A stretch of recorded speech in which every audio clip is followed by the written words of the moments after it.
Pois é, nós estamos aqui para mais um Tereré comigo, Bruno Calegari, aqui no Bora MS na TV Guanandi. E olha que o meu convidado de hoje, ele já foi vereador, já foi deputado estadual, deputado federal, governador e continua deputado estadual, viu? Polêmico às vezes, só que não é de ficar mandando recado não, ele é direto e reto. O meu convidado de hoje é o ex-governador de Mato Grosso do Sul e atual deputado estadual, Zeca do PT. Zeca, chega pra cá. Muito bem-vindo. Obrigado, querido. Um prazer enorme. Prazer é todo meu em recebê-lo aqui. Eu que agradeço. Pra gente tomar esse tereré, Vamos por lá. gentileza. Senta aqui. Você sabe que todo mundo da fronteira, como eu, lá de Murtinho, gosta de um tereré. É bom um tererézinho, né? Ainda mais numa tarde. Numa tarde dessa. Agradável de 38 graus. Eu já tô transpirando aqui. Agora me diga uma coisa, gosta de pescar? Gosto muito. É bom, né? Muito. Então muito. tá bom. Então nós vamos bater um papo agora com o Zeca do PT aqui no nosso tereré. Zeca, aqui nós temos a liberdade, você serviu o tereré, eu sirvo o tereré, nós vamos batendo um papo aqui. Agora, me diga uma coisa, como é que surgiu esse gosto seu pela política? Já veio de família, veio no sangue ou aconteceu naturalmente? Aconteceu. Meu pai foi vice-prefeito em Murtinho, né? Lá na década de 60, na época em que você votava para prefeito e para vice. Eram dois votos, o voto separado, tanto para governador e vice, como presidente e vice. Na eleição de 60, 62, antes, portanto, do golpe militar, ele foi candidato a vice e ganhou as eleições, depois ele assumiu a prefeitura, inclusive. Mas eu nunca tive a mínima ideia dessa possibilidade. Até porque eu tenho um comportamento extremamente tímido, né? Introvertido. Não me imaginava, eu quando guri, morava numa charqueada, meu pai era capataz de uma grande fazenda. Eu, quando guri, o primeiro grande sonho que eu tive é ser médico.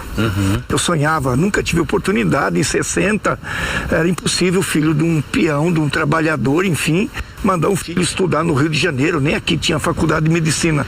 Portanto, nunca pude ser médico. Ao invés de ser médico, fui ser soldado do exército. Sonhei em ser piloto. Às vezes estava de serviço, vi o avião passar lá à noite, eu de serviço, falava, pô, o que será que estão fazendo lá? Também nunca fui ser piloto, né? No quartel surgiu a agência do Banco do Brasil em Murtinho, a vizinha pequena, você conhece a beira do Rio Paraguai. Eu falei, aí a minha válvula de escape. Estudei, me preparei, fui o único a passar no concurso do Banco do Brasil, isso em 72. 73 eu passei no concurso sargento, fui pro Rio. Meu grande sonho de guri era conhecer o Rio de Janeiro, ver o Botafogo jogar, conhecer o mar, a praia, o rio, enfim. Fiquei 6 meses lá, voltei pro Banco do Brasil. Em 73, 77 fui para o interior de São Paulo. Surgiu a figura de um líder sindical que resolveu enfrentar o regime militar, fazer greve, reivindicar salário, e aquilo foi me aproximando cada vez mais. Essa figura é o Lula, líder dos metalúrgicos. Em 79 eu retorno para Campo Grande como bancário, na cabeça a ideia clara de construir o movimento sindical dos bancários, os sindicatos bancários e o PT. Sou candidato em 82, 88, sem sucesso, claro. Em 90 eu me elejo o primeiro e único deputado estadual do PT. Eis que eu, dentro da política partidária, da política institucional, só fazia o movimento por fora. Me elejo em 90, em 94 me reelejo, em 96 eu ganho a eleição de prefeito do André Putinelli, ele toma na mão grande. Em 97 o Lula vai pescar com a gente lá em Murtinho, a gente já tinha amizade com o presidente Lula. Comunico a ele da minha intenção, nunca gostei de ficar muito tempo num lugar, não sou vocacionado a isso. Falei para ele que ia ser candidato a governador, ninguém acreditava, muito menos ele. Resolvi bancar esse jogo. Eu acho que a política é um ato de ousadia, de desaforo com você mesmo. O Pedro Cian, finado Pedro Cian, saudoso Pedro, tinha 60%, eu tinha 2%. As coisas foram acontecendo, eu a pé, andando, mexendo no imaginário do povo, me elejo governador. Mudamos a história desse estado radicalmente. Esse estado aqui, a elite só pensava nela. Esse estado era um grande fazendão de boi e de soja. Não tinha absolutamente nada, nenhuma política social, nenhuma política cultural, nenhuma política para o esporte, para a juventude. Não tinha nenhum projeto de desenvolvimento econômico, de geração de emprego, de crescimento, de industrialização. Não tinha nada. Era o revezamento de 2 grupos políticos, o Pedro e o Wilson, os 2 já morreram. E aí nós começamos a mudar, implantamos programas sociais para proteger os mais pobres, criamos fundo de cultura, o Festival América do Sul de Corumbá, o Festival de Inverno de Bonito é da minha época, ninguém ousou mais mexer. E, portanto, contei isso rápido para me inseriu na política, mas não tenho paixão, não tenho obsessão por cargo. Olha, eu sei que eu tenho potencial, vou ter que confessar uma coisa que nunca confessei. Eu poderia ser ministro do Lula. Eu poderia estar em Brasília disputando altos cargos, não tenho essa pretensão. Mas por que, Zeca? Não sei, porque eu gosto daqui, eu gosto de pescar, eu gosto da coisa simples, eu gosto de tomar meu tereré, eu gosto de almoçar com meus netos, com minhas netas, com minhas filhas, com Dona Gilda. Você gosta de estar mais perto da família? Mais perto, eu tenho uma obsessão no final, estou com 75 anos, de cuidados mais pequenos, e aí eu estou falando dos sem terra, dos agricultores familiares, do indígena, dos quilombolas. Eu me satisfaço na política fazendo esse gesto para eles. Ô Zeca, você tocou num ponto importante falando do André Putinelli. Inclusive ele foi o nosso entrevistado na semana passada. É. E aí ele falou o seguinte, eu até fiz uma pergunta, eu falei assim, porque vocês sempre foram adversários políticos. Muito, né? Muito. Vocês nunca estiveram do mesmo lado. Nunca. E eu perguntei pra ele, eu falei assim, o governador, o senhor tem alguma mágoa? Ele falou assim, não, eu não tenho. E ele falou assim, acredita que da sua parte não? Por quê? Tenho, porque ele não foi honesto comigo. Aliás, acho que ele não é honesto com ninguém, mas com os outros é outro problema, não é comigo, cada um é uma individualidade. Comigo ele não foi. Eu entendo o André um sujeito arrogante, autoritário, que desrespeita as pessoas de qualquer forma, e eu não me permito cumprimentar o André. Em 96 ele armou um arapuca para nos ganhar. Eu ganhei aquela eleição de prefeito dele, né? Ganhei. O que ele fez não foi justo. Eu entreguei para ele um estado que eu não assumi do MDB, do André, em 98. Esse estado aqui era uma pocilga, do ponto de vista administrativo, uma pocilga, do ponto de vista moral, uma pocilga, do ponto de vista financeiro, uma pocilga, uma vergonha. Entreguei para ele um estado em pé, e o que ele fez comigo não é digno de qualquer consideração. Portanto, talvez a gente venha a ser deputado junto, mas ele lá numa ponta e eu na outra. Não? Isso que eu ia até falar, porque assim, o senhor é um nome forte hoje dentro do PT, o senhor deve disputar a reeleição, né? Estadual. Sim. O Zeca, o André se coloca como pré-candidato a deputado estadual pelo MDB. Se tudo acontecer bem na sua eleição e na dele, possivelmente teremos 2 ex-governadores. Mas essa proximidade o senhor não descarta. Me reservo todo o direito dele lá e eu aqui. Ele com as posições dele, eu com a minha, muito cristalina, muito clara, para fazer aquele que talvez seja meu último mandato como parlamentar. Não que eu vá sair da vida pública, você não sai. Eu tenho ideologia. Para mim, política não é um negócio, né? Política, para mim, é uma ferramenta de construção de uma nova ordem social, ou de uma nova sociedade, que eu clamo seja mais justa, mais humana, mais solidária. E para nós construir isso no Brasil, nós precisamos ampliar as ações no sentido de fazer reformas de base que há 60 anos atrás, 80 anos atrás, Jean Goulart falava delas. Nós precisamos fazer uma reforma tributária que tribute os mais ricos e desonere os mais pobres. Esse país aqui, quem paga imposto é classe média, assalariado, com carteira assinada. Os fazendeiros, os ricos não pagam nada e não querem pagar. Nós precisamos de uma reforma agrária progressiva e não regressiva, né? Nós precisamos de uma reforma agrária que permita assentar e o pequeno produtor produzir a comida que esse país precisa para alimentar bem seu povo. Zeca, você é contra o agronegócio? Não. Agronegócio produz commodity. produz carne, soja, milho para exportação, para entrar dólar, para fazer balança comercial. Uma coisa importante. A agricultura familiar produz a comida e de boa qualidade, sem veneno, para alimentar nosso povo. Portanto, ela precisa do mesmo respeito, do mesmo tratamento que, por exemplo, os bancos dão para os grandes. Ô Zeca, por que você acha, pegando esse gancho do agronegócio, porque nós vivemos num estado do agro, né, forte, muito, tá bom, né? Muito. Tá bom, isso aí tá uma delícia, caprichamos no gelo, a produção caprichou. Eu acho que inclusive aquela moça de vermelho que veio fazer uma homenagem ao PT que fez o tereré. Ela que ficou incumbida de montar, viu? Ela legal. falou, eu vou fazer o tereré. Zeca, vivemos num estado muito agro, né? Sim. E a gente vê que na última eleição, pelo menos, o reflexo da direita foi muito mais forte aqui no estado do que a esquerda. Sim. Em números, né? Resultado eleitoral. Sim. Por que você acha que o agro torce um pouco o nariz, assim, pro PT? Por preconceito. Boa, inteligente a tua pergunta. Por preconceito ideológico de um lado e por preconceito social. Porque o preconceito ideológico do ponto de vista do grande, nunca, e não é no Brasil, é no mundo, desde que o mundo é mundo. O pequeno serve para trabalhar e para reclamar pouco e ganhar pouco, se possível cada vez menos, para o grande concentrar riqueza e crescer. O mundo é assim, infelizmente. Os pequenos não têm duas coisas importantes, os trabalhadores, quando digo os pequenos, os mais humildes, não tem terra e não tem dinheiro, portanto ele tem que vender a única coisa que ele tem para produzir um salário para viver com dignidade, que é o trabalho físico ou intelectual. Ele quer um salário cada vez melhor. O rico não admite. No máximo isso. Fazer política, tá louco? Política, historicamente, é pros grandes. Os pequenos ficam embaixo aplaudindo. Quando o PT surge na contramão desse processo.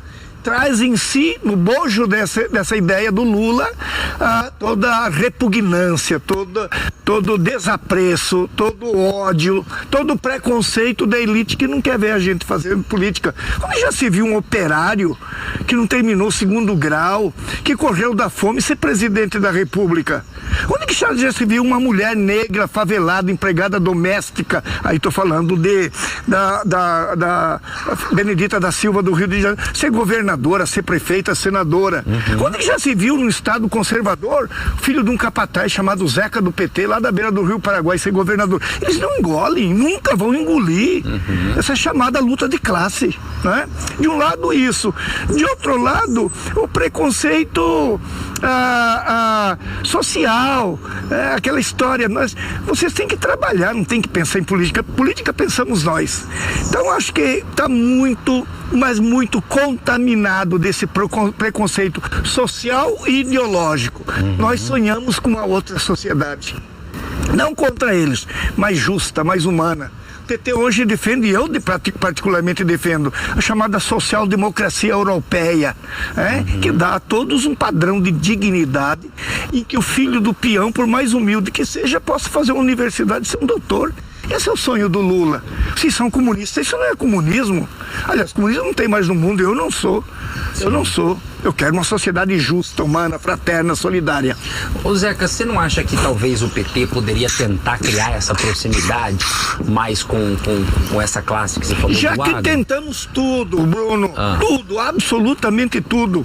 O agro, outra pergunta muito inteligente, o agro nunca teve tanto dinheiro no Plano Safra como tem no governo do Lula.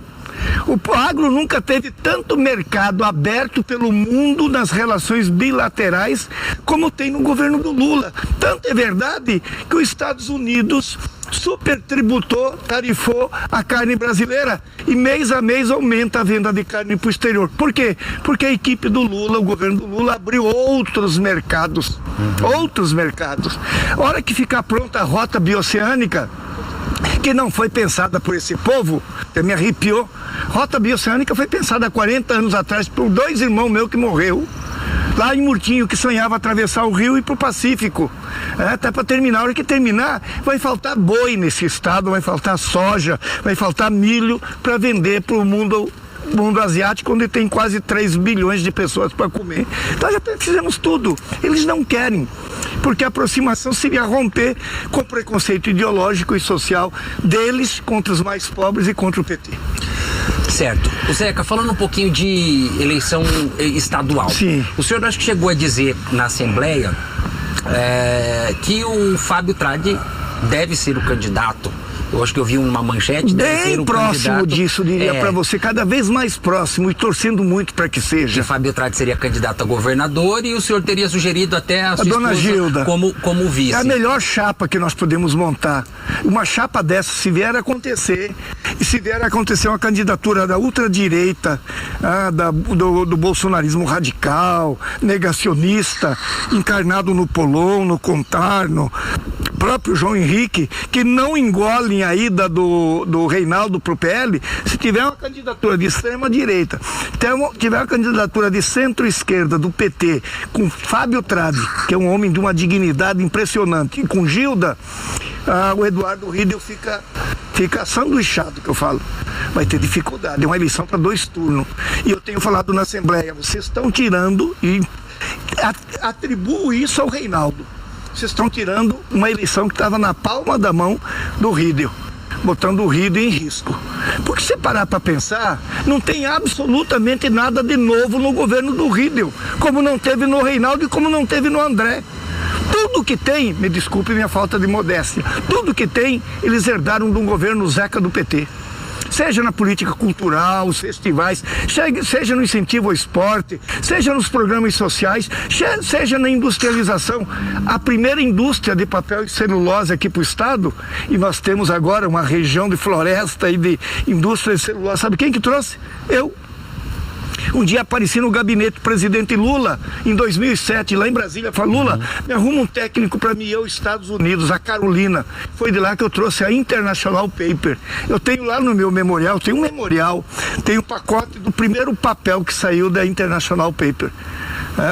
Portanto, nós temos discurso. Eu fui 4 anos deputado com o Fábio, me impressionei pelo conhecimento jurídico, é um jurista, pelo conhecimento político, pelo compromisso com a democracia e pela respeitabilidade que o Fábio tem no Congresso. Vai ser um grande candidato, com dona Gilda, uma grande chapa, com condições de ir para o segundo turno e repetir 98.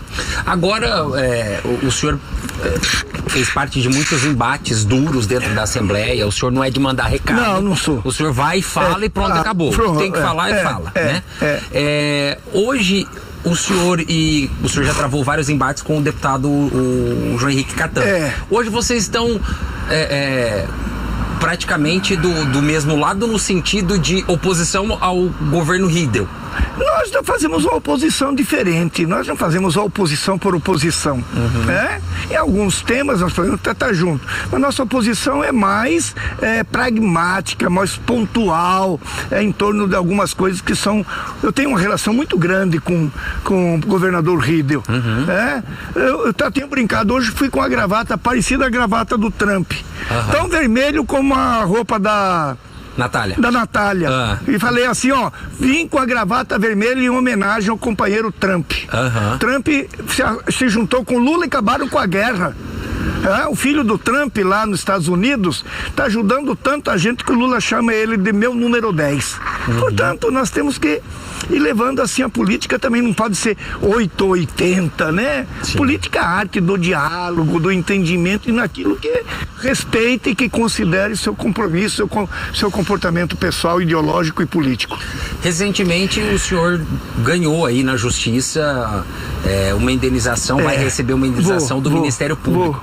E o senhor falou, pelas palavras que o senhor disse em entrevista, o senhor estava bastante chateado em relação ao que o Ministério Público teria feito com o senhor. Foi montado aquilo, seria farra da publicidade, né? Exatamente, mentira, montaram uma fita, eu sei por quem que mandou fazer, quem que pagou, para uma moça que eles mandaram, tá morando no Nordeste, invenção pura. Ganhei deles aqui 24 ações, pra você ter uma ideia, ganhei deles aqui, ganhei no Tribunal de Justiça, ganhei no STJ e ganhei no STF. Tenho para receber nos cálculos preliminares em torno de 450 mil. Vou cobrar e depois vou pedir para os promotores pagar o Estado, porque é o Estado que me paga. Eles devolverem o dinheiro para o Estado, porque a culpa é deles, e depois eu pedi a exclusão deles do Ministério Público. Já ganhei, eu ganhei do Correio do Estado 570 mil reais, botei aqui no meu bolso, por mentira. por difamação. Ganhei, talvez seja um dos únicos, Bruno, ganhei da Folha de São Paulo 280 mil reais. Botou uma matéria que eu, como governador, fazia contrabando de caminhão. Pô, tem sentido? Ganhei e botei no meu bolso. E vou botar esses 500 mil e vou pedir a exclusão do Sotoriva e da patota dele. Mas o porquê que o senhor quer pedir a exclusão? Não seria uma perseguição também? Não, porque o Ministério Público não pode ter nos seus quadros, e o Ministério Público tem um papel institucional extraordinário, gente da péssima qualidade como estes que fazem acusações infundadas por meramente buscar promoção pessoal. Tá errado, tá errado. Governador, falando com o senhor agora 2 minutinhos pra gente encerrar esse nosso tereré, tá bom demais, né? Tá bem gelado. Obrigado, Bruna. Nath. Isso. Nath. Ô Zeca, falando, eu faço essa pergunta pra todos que vêm aqui. Pode perguntar. Que o senhor apontasse um fator positivo e um que o senhor considere negativo do governo do estado hoje. Negativo é a subserviência do governo do estado ao sistema S, ao Sebrae, a FIEMES e a FamaSul. Essas 3 instituições de extrema direita, a FamaSul, FIEMES e Sebrae, com dinheiro federal, prestam os desserviço para o estado porque só pensam neles. E eles manipulam o governo do estado. Negativo isso. Positivo é a arte e a capacidade de dialogar que o governador Riedel tem com todas as forças políticas. Com a gente sempre foi assim. Acho que tem méritos nisso, mas poderia ser um governo mais independente e não tão submisso ao sistema S e ao Reinaldo Azambuja, que atrapalha. Muito bem, nosso tereré foi bom demais. Eu quero agradecer, servir o último tereré aqui pro senhor. Obrigado. Agradecer a tua presença. A gente abriu esse espaço para falar sobre política, para abrir espaço para os políticos aqui de Mato Grosso do Sul, a gente refletir um pouquinho do cenário nacional, cenário estadual. Eu acho que esse é o nosso papel, né? Obrigado. Enquanto imprensa. Foi Zeca, uma honra. muito obrigado. Obrigado você, querido. Você vai para Murtim pescar, que eu tô sabendo. Vai dar uma descansada? Quinta-feira vou a Dois Irmãos fazer uma reunião, sexta vou fazer uma reunião com todos os caciques da região de Nhoaque, sexta tarde, à tardezinha paro lá no Pantanal, lá na pousada. Você é de Carapó, né? Sou de Carapó. Você sabe o que significa Carapó em Guarani? Se eu não me engano, é raiz da erva mate. Isso, né? erva mate. Carapó é raiz da erva mate. É isso. Hoje teve uma homenagem lá na Assembleia a Quebracho. Quebra-acho, quebra machado. Porque é uma madeira muito dura. Tá certo, Zeca. Muito obrigado, viu? Mais uma vez, obrigado. Bom, gente, assim nós vamos encerrando mais um tereré comigo, Bruno Calegari, aqui na TV Guanandi. Você pode acompanhar essa entrevista na íntegra no nosso canal no YouTube da TV Guanandi e através das nossas redes sociais do Bora MS. Um beijo no seu coração e até a próxima semana.